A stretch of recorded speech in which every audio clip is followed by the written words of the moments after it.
Albert adalah seorang manajer yang baru saja dipercayakan untuk memimpin satu tim di kantor cabang perusahaannya. Segera ia ketahui bahwa latar belakang dari tim yang dia pimpin ternyata cukup beragam.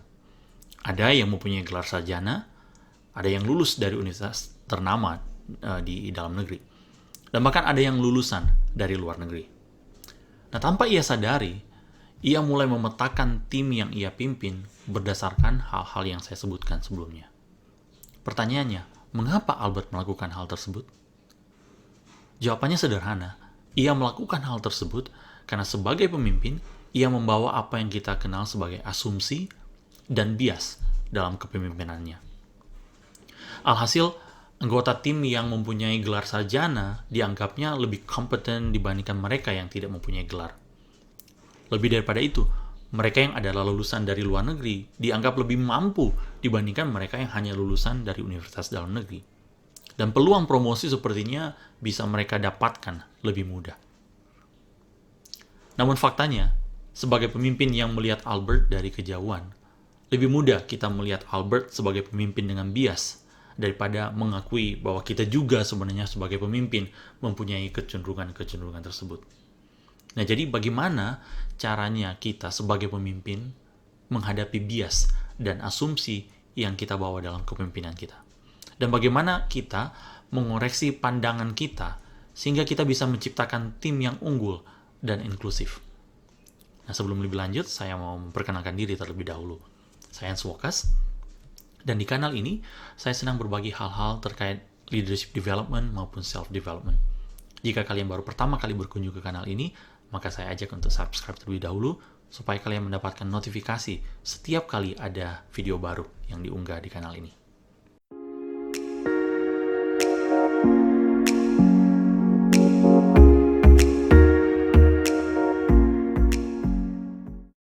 Saat seorang dipercayakan untuk menjadi pemimpin, satu hal yang pasti bahwa dia membawa apa yang namanya asumsi maupun bias dalam kepemimpinannya.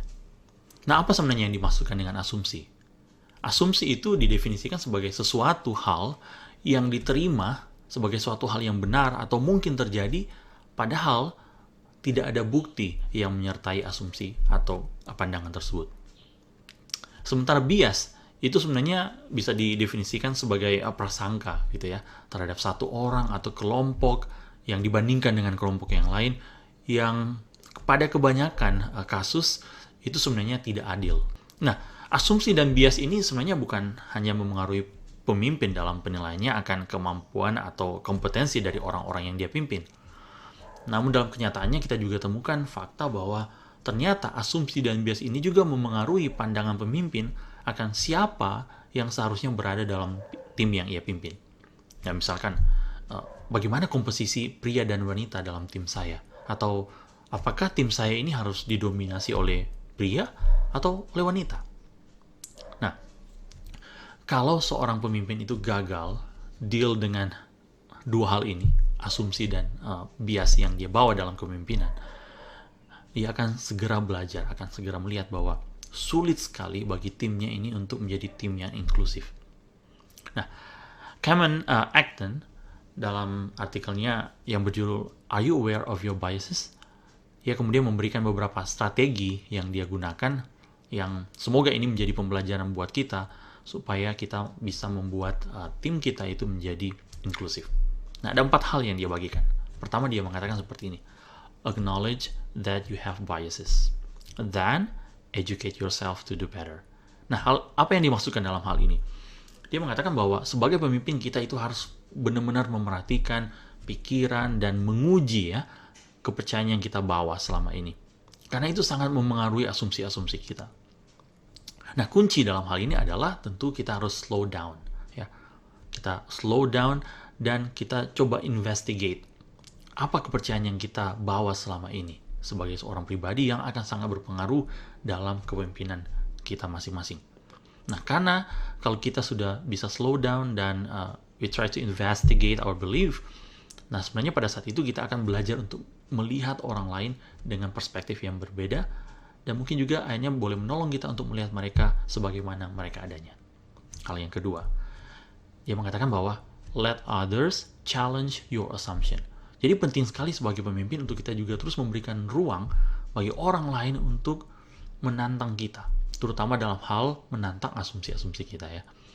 Jadi ketika kita itu memberikan kesempatan untuk seseorang itu challenge apa yang kita percaya selama ini, kita tahu itu bukan hal yang mudah. Itu biasanya itu membuat kita feel uncomfortable ya.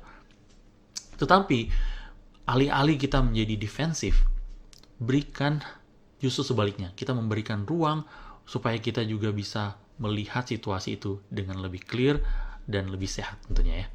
Karena biasanya ketika ada orang yang menantang asumsi kita, reaksi awal kita biasanya itu kita mungkin seperti defensif.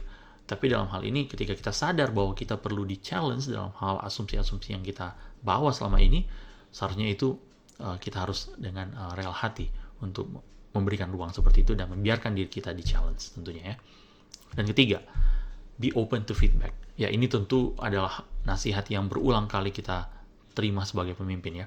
Sebagai pemimpin kita harus memastikan bahwa kita itu reach out grup yang berbeda dengan grup yang biasa di mana kita berada.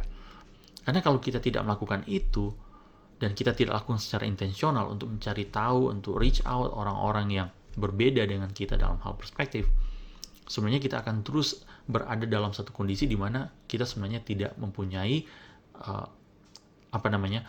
asumsi atau belief system yang seperti dibenturkan untuk akhirnya kita belajar memilah ya mana yang sebenarnya yang lebih tepat untuk kita percayai. Dan hal yang keempat adalah embrace diverse perspective. Nah tentu ini ada kaitannya juga ya dengan apa yang sudah saya sampaikan sebelumnya, bahwa ketika kita reach out a diverse group, tentunya konsekuensinya kita akan terekspos dengan perspektif yang berbeda-beda gitu ya. Dan dalam hal ini kita bukan hanya sekadar meminta feedback dari orang-orang tersebut, tapi mungkin langkah lebih jauh yang kita bisa lakukan adalah kita bukan hanya sekedar meminta feedback, tapi build meaningful relationship with them. Ya, ini mungkin hal yang tidak mudah bagi kebanyakan pemimpin, apalagi membiarkan mereka itu vulnerable ya. Harus berinteraksi dengan orang-orang yang benar-benar berbeda dengan mereka. Tetapi justru di saat inilah sebenarnya kita sedang menolong diri kita untuk kita boleh terus berada dalam keadaan yang sehat, karena bukan hanya apa yang kita pikirkan ya, tapi kita juga memikirkan apa yang dipikirkan oleh orang lain, sehingga itu juga boleh menantang asumsi kita yang kita pegang selama ini. Caranya gampang. Kita mungkin bisa ajak mereka yang kelihatannya punya perspektif yang berbeda dengan kita untuk ada diskusi sederhana, maka mungkin ajak makan siang bersama ya, atau juga mungkin ada coffee break. Dan kita coba dengarkan apa yang mereka pikirkan yang selama ini kita anggap berbeda dari yang kita pikirkan. Nah, dalam hal ini coba kita melangkah lebih jauh ya. Jadi kira-kira apa yang bisa kita lakukan untuk kita deal with our assumptions and our biases?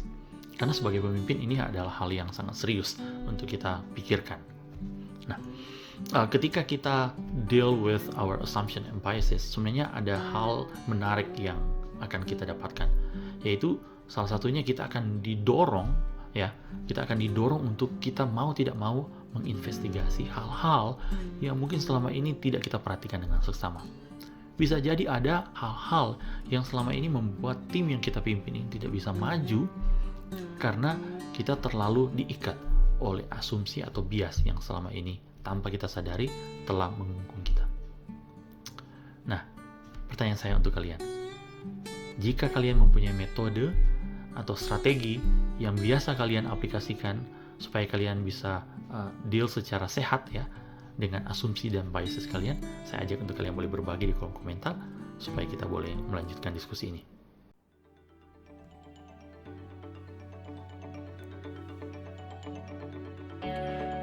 Thanks for joining us this week on Sketch and Angle.